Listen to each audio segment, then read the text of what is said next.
Hey everybody, it's Circle Dude here, and I'm here because I have more proof that Nintendo will lose this lawsuit against Pocketpair. Alright, so after scrolling online, I heard some articles say that Nintendo has a killer patent, namely Japanese patent number 7545191. Apparently this patent is about the creature catching mechanic, but if you actually look up this patent online, well...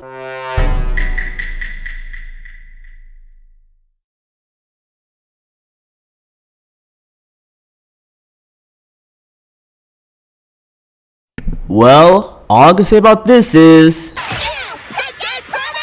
To make matters worse, there's this patent, and while it was filed in 2021 and granted in 2023, if you play Pocketpair's other games, you would know about Craftopia. Released in the year 2020, this game uses the exact same game mechanics as palworld, complete with a Pokeball imitator, one that is very legally distinct, fitting since the Pokeball itself is based on gacha capsules. Ironic that Nintendo isn't going after Pocketpair over this game, since Craftopia is basically an expansion on Breath of the Wild. If only if Miyamoto knew about Craftopia. And in regards to the Pokemon Company's apparent pair patent, the one that was filed in 2021, it can easily be proven invalid thanks to Craftopia.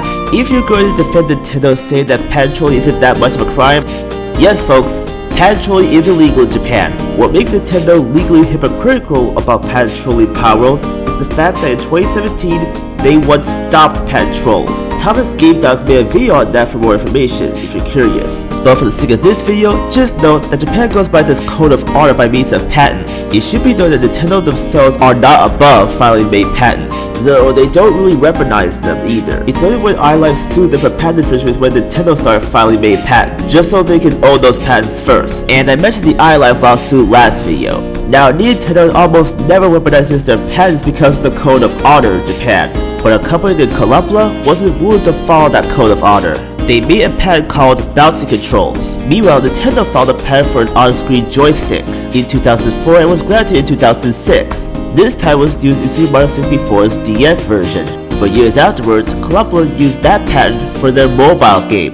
It was growing popular, but Nintendo left it alone. Otherwise, Nintendo would have been in violation of the code of honor. However, Colopl decided to file a patent for the Prunicon controls, or the bouncing control. This was obviously illegal because Nintendo used that patent beforehand on their game for the DS. Colopl was openly telling other companies that their patent was filed and telling them not to use it, unless they pay a fee, breaking Japan's code of honor in regards to patents, especially considering that this is a mobile game. When it comes to mobile games, this kind of game mechanic should be unpatentable. And what do we call unpatentable inventions? Public domain. This is where Nintendo gets involved. In 2016, Nintendo sued Colopl for patent trolling, although Colopl's patent trolling was patent infringement on Nintendo's patents.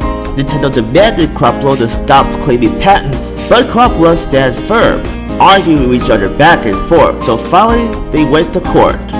Well, Nintendo filed the suit in 2017. In August 2021, they settled out of court. Nintendo will allow their games to be on the App Store under the condition they would pay them 3.3 billion yen. The game Colopl made was Shigeru, in case you were wondering. I can safely say they deserved it. Not only were they breaking the code of honor, but Nintendo was kind in regard to patents. Nintendo knew how to handle patent trolls. They really did, it's true. The same can't be said in regards to palworld. For Nintendo, they have become the patent troll. And all in the vein to keep the Pokemon franchise up top as the biggest monster taming title and the highest grossing media franchise in the world, refusing to allow it to have competition and refusing to allow it to get any smaller. Though to be fair, even if it wasn't for palworld, it would still happen regardless. For one, just because it's popular doesn't mean it's good.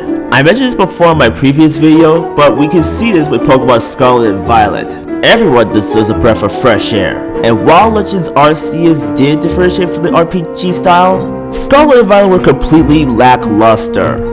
And yet, Japanese fans just ate it up and accepted it like it was nothing bad. Because Nintendo. I should mention that Japanese celebrities are told not to mention palworld or else they will get backlash by Nintendo. Disgraceful. Now lawyers see a lot of flaws in Nintendo's lawsuit plan, and rightfully so. All 28 patents the Pokemon Company and Nintendo are going to claim in court will all be proven to be invalid thanks to Craftopia. And once that happens, the entire franchise Pokemon itself will be very controversial, being described by everyone as a jealous, hypocritical franchise.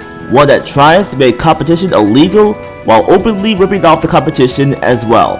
Look, maybe I'm rambling, but if you do your research on Nintendo's patents, that's when the patent gets very suspicious. Look at the first 3 dates, all after Palworld launched. If you're trying to say Nintendo's trying to protect its own IP by being this hostile, they're really not. In addition to fan games, mods, and parodies, Nintendo also has a zero tolerance against competition, especially with Sony, and they don't care if it's legal. I should mention that these two are million-dollar companies, AAA titles, and should have no excuse as to why they have glitches in their games and bad graphics. It's hypocritical and jealous for the Pokemon Company and Nintendo to avoid the problems that Pokemon is struggling, with this indie company making their games even better.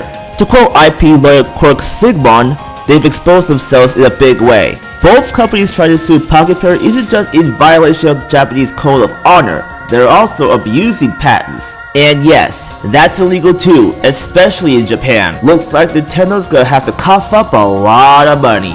Oh well, Nintendo and the Pokemon Company had their time on Earth, and now it's time for Pocketpair to have theirs. A lawsuit like this is gonna make invalid patents illegal. I'm not trying to say that invalid patents are illegal, but thanks to this lawsuit, it will be. And rightfully so, because Pocketpair hired lawyers with guns. You can win this, Pocketpair. It will not be let's go. It will be let's do this.